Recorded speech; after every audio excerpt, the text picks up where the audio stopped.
Hello, everybody. Welcome back to AWS What's Next. My name is Boaz, and today I have here with me Richard Berry, Senior Principal Engineer, IoT Devices Services, and the founder of the FreeRTOS project. Hey, Richard. How are you today? Hi. So, I'm good. Happy to have you here. And we are here because we would like to talk about one of our latest IoT announcements. So there were a lot of announcements yesterday. And this one is the new FreeRTOS long-term support. So, Richard, I think that probably some of our viewers never heard about the FreeRTOS. So maybe we'll start with talking about what FreeRTOS is. Yeah, sure. So FreeRTOS is a real-time kernel for small microcontrollers, well, actually large microcontrollers and small microprocessors.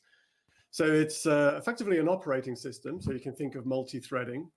And it being a real-time operating system means that it's really designed for devices. So the real-time is all about determinism. So you program FreeRTOS into a device, put that into the environment. It sees events coming in from the environment, and it has some kind of deterministic response time to those events. It's been around for about 18 years now. That's a long time. Yeah, I've been working on it that long as well. So it's downloaded something like once every 170 seconds or something. It's very, very popular. These microcontroller devices are the things that kind of surround you every day. I mean, the keyboard in front of me, for example, will have system management chips, which could well be running FreeRTOS. Yeah, I just was about to ask you if you can give some examples for microcontrollers that are around us, but I think this is a good start. Probably the keyboard, maybe some of your smart lamps, tons of other devices, right? Yeah, so I mean, we used to say, from toy trains to aircraft navigation systems and everything in between, you'll find FreeRTOS. But we get conversations with people doing satellite systems now as well. So it's very, very broad. There's no one single vertical where you'll find FreeRTOS. It's kind of everywhere. Yeah, so I think it's bring me to the next question. Why is it so important to customers? What are they looking at FreeRTOS? What are they doing with it? Well, I think the FreeRTOS over the years, I should say, by the way, that FreeRTOS is MIT licensed open source software.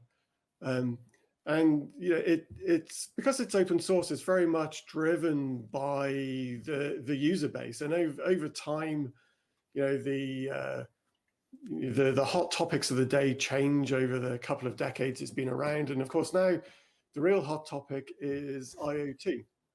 So people are using FreeRTOS to connect to any cloud service available, and of course. It's under the stewardship of Amazon Web Services now, AWS IoT. So there are many, many FreeRTOS devices that are connecting to AWS IoT and other devices. So a lot of the development we are doing now with a lot of Amazon's investment is very much in the kind of connectivity and security, because that's what people are doing today. Cool. And the question is, what are we announcing today? What changed in FreeRTOS in yesterday's announcement? We actually announced quite a few things yesterday. We've got some new examples for LoRa, for example, and new examples for cellular. The main kind of topic was the long-term support, though. The kernel itself is a very mature piece of software. It's quite stable, but there's a lot of other development that's going on as well. A lot of these new libraries, for example, and the long-term support is really there to help people have a stable base. So, previously, if you were taking a product through development, then you're probably going to want to fix on one particular version. And from the time you start developing a product all the way through to production and beyond. And having long-term support means that you can get any bug fixes and any security patches and that kind of thing into the version that you have fixed on. So rather than having to take the latest version and then try and figure out what are the patches and what are new features, the new feature velocity, so the new feature velocity is still there. That's on the main line in GitHub, and just in the long-term support, you just get the security and the bug fixes, and that's, I think it's going to help people a lot, just to not get the disruption of having to take the new version to get the bug fixes. Probably have better plans for the future. Like today we announced the LTS. I think it's 2 years, right? Yes. So basically I can say now I have 2 years that I can be sure that I'm going to get the latest updates for this one, specifically for security, super important, and just keep doing other things without dealing with what I need to do to make sure that my version that I'm currently running is secured and compliant with other things, right? Yeah, and this is one of the huge benefits to all FreeRTOS users of Amazon's stewardship of the product. So we can offer this long-term support. I mean, other benefits as well. Things like we're doing memory safety proofs on the code as well. So a lot of the experts within Amazon are helping us do that. And of course, specifically to IoT, I think, because these devices are very geographically dispersed, being able to get all the benefit of Amazon's huge experience in managing security on for things like vulnerability reporting and patching and all this kind of thing. So this is all being brought to the whole FreeRTOS user base now. So I say it's MIT licensed code, and the LTS is just the next step of all these kind of confidence measures that you can get. Yeah, absolutely, and very common in the open source world to stick to an LTS version, especially when you need to plan ahead. Yeah. Okay, so I have a microcontroller. In my case, I'm a hobbyist, but I want to start deploying FreeRTOS on my microcontrollers for my IoT firm or project or whatever. Where do I start? How do I start with using FreeRTOS? Well, you have several different paths, and I can show you if you like. And yeah, absolutely. Let me share my screen a second. So, oops, let's get away from that. So if you go, the first port of call, you can go to freertos.org. We can open up here. Yeah, we just showed the link, but we can show it again. So this is www.freertos.org, and you can see that there's a big green download button here. That will download the latest version as a bundle for you. But all the code is also in GitHub. So one of the things we've been working hard to do is, with these new libraries over the last few months, is to make sure that all these libraries are kind of very, very modular. So all the libraries that are LTS now are, they're kind of boiled down to their base functionality, and we've put them into their own GitHub repositories. So this will help you also bring them into your own applications. So not only with, you can download the bundle, and that bundle includes lots of demos, lots of examples that you can run. You can also now find things like the kernel, like the TCPIP stack, actually in their own GitHub repositories. So now you can actually submodule those into an existing application. And I'll show you an existing application in a moment when you can see how that's done. We also have... I think it's very important to mention that those microcontrollers are very limited in space. So when you can choose the model that you need, that's a huge advantage. Yes, absolutely. And on the website, we have some, footprint numbers. So if you look at, so this is, I should say, this is the FreeRTOS account in GitHub. So here you'll find all the kind of generic protocols. You remember the kernel, the TCP we showed already, but you'll also find in here things like the HTTP client. There's an MQTT client here. So MQTT being the protocol we use to connect to AWS IoT Core, predominantly anyway. PKCS is this is a security-based thing. So this is an open standard, very, very widely used. And this allows us to access crypto objects without actually exposing them in software. So there's all sorts of goodies here. And on the if I come back to here, if we come down and look at this page here, you'll find these are reference integrations So for all these different chips and all these different manufacturers, we have complete integrations running on evaluation boards with all these libraries pre-integrated. So that's kind of one way of using them. And the other way, like I say, is to submodule them into your own application and just pick the ones you like. So things, or the ones you need. So things like MQTT now, they're completely agnostic of the TCP stack and the TLS stacks and that kind of thing that you're using underneath. And in the AWS GitHub account, we have the CSDK, same set of libraries, if you like, but these are now agnostic of the operating system. So we've really gone to some effort to make sure that if you look in here, we can see what we're submoduling in.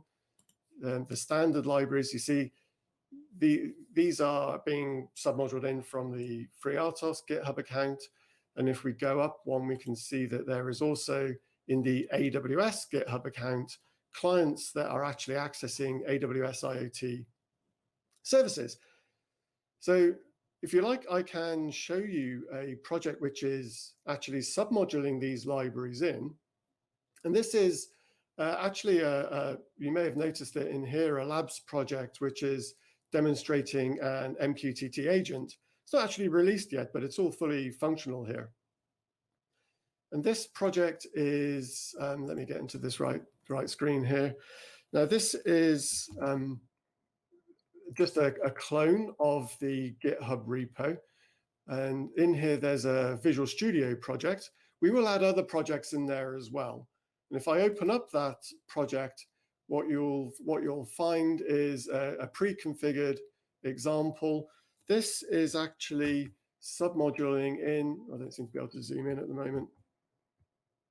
I don't think that's working, but if you view this project under the libraries, on the left here, I think this is going to be too small for you to see, but if you clone this repo, you'll find that we are submoduling in all the libraries we just looked at.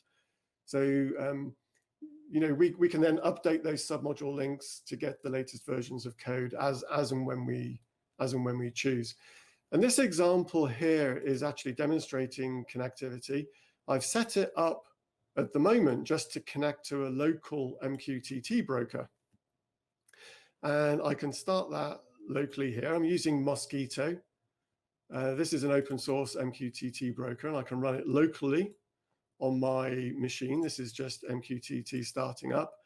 And then because I've configured this to run locally, and this is not using TLS at the moment, because I'm running it locally, I want to be able to, because if I'm someone who's experimenting for the first time and I want to play around with MQTT, as long as I'm doing it locally, I can turn TLS off, and then I can actually see the protocol in Wireshark, that kind of thing. So if we run this, we will hopefully see that it will, it just takes a second. I think with the screen share, it tends to be a lot slower.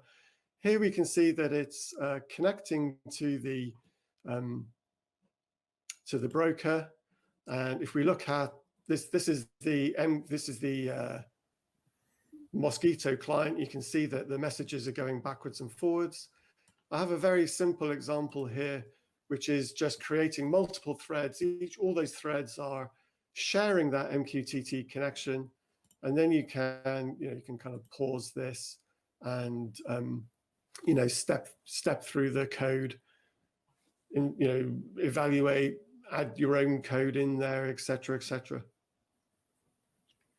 Okay, so I guess this is running on your laptop, and sorry for disappeared for a few seconds.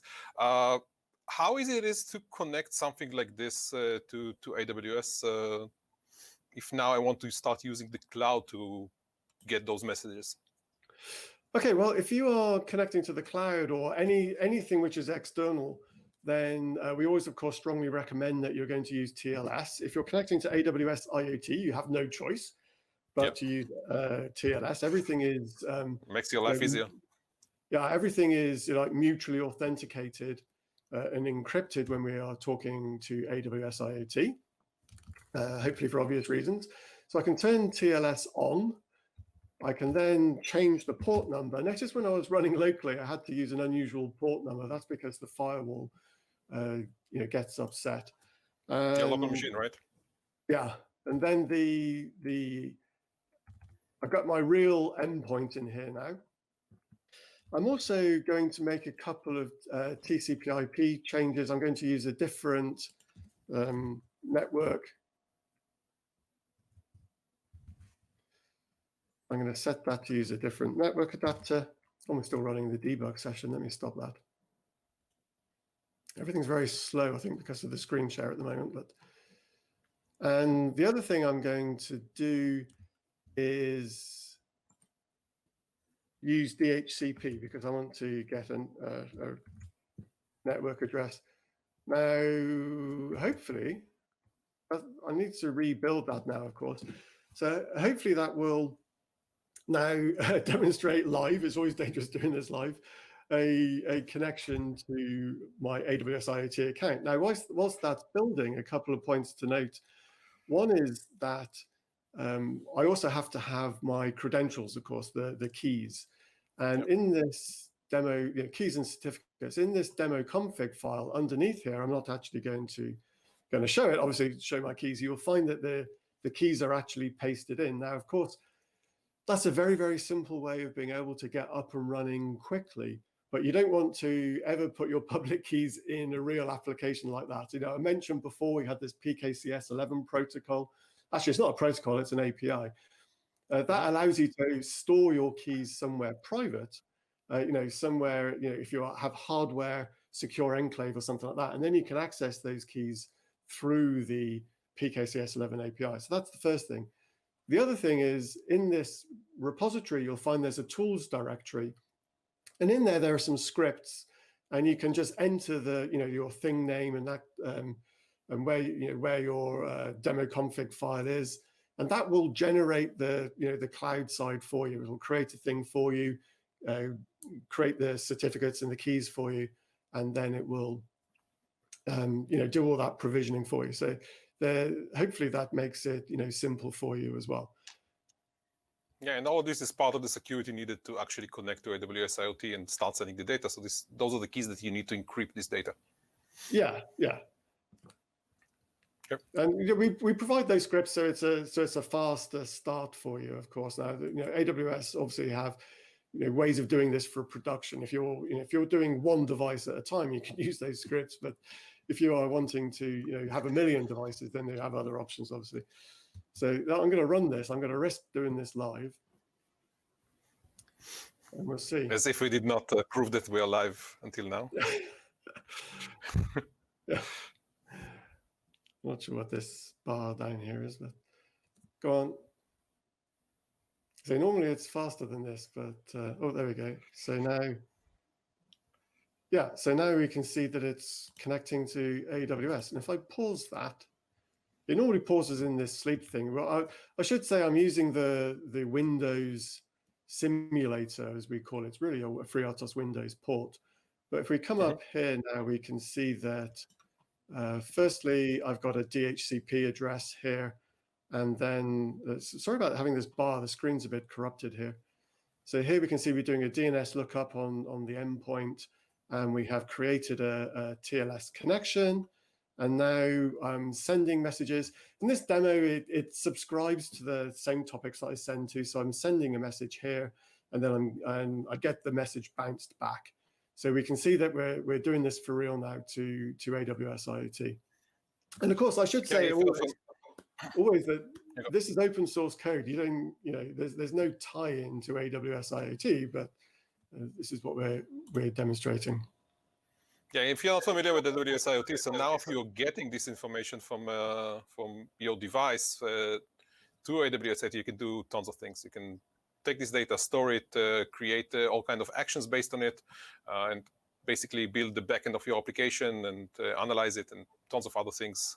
Some of them we announced some new features in the last 24 hours. Did that all work? Yeah. Obviously. So actually, I have a question for you if it will work on the new AWS IoT Edu kits that we announced yesterday. Did I work on it? No. Sorry, so I assume that FreeRTOS should work on the AWS Edu kits that we announced. Oh yes, that's on there. Yeah. Yeah. So if you're looking for a simple device to start with, check out AWS IoT Edu kit. This is something we announced yesterday, so you can just order it. It's a small microcontroller with tons of different sensors, by the way. So it's pretty cool with a small screen, a battery, so it can run on battery power as well. And you can deploy FreeRTOS there and play with the latest version and connect it to AWS IoT, or just create your own automations or anything like that. I ordered one already. I don't know, Richard, if you have one, but one is on his way to me in Israel. Okay. So first of all, Richard, thank you very much for the demo, and thank you very much for being with us today. So if you're looking for a stable operating system for your microcontrollers, check out the new FreeRTOS long-term support. And if you want to learn more, tune into Richard's breakout session, IoT 303, right, Richard? When is it? There was the first was done yesterday, but I think there are two repeats coming up. I'm sorry, I don't know. I think they're in different time zones. So yeah, absolutely. We air everything in 3 time zones. So just look for IoT 303, developing and deploying modern edge applications at scale, and just join Richard if you want to get some more information regarding what he's working on and what we showed you during this session. Following this session, we will have another AWS What's Next session, this time on Amazon Managed Services for Prometheus, AMP. And thank you very much for joining us. I hope you enjoy the rest of reInvent and the rest of our streams. Thank you very much, Richard. Thank you. It's been fun.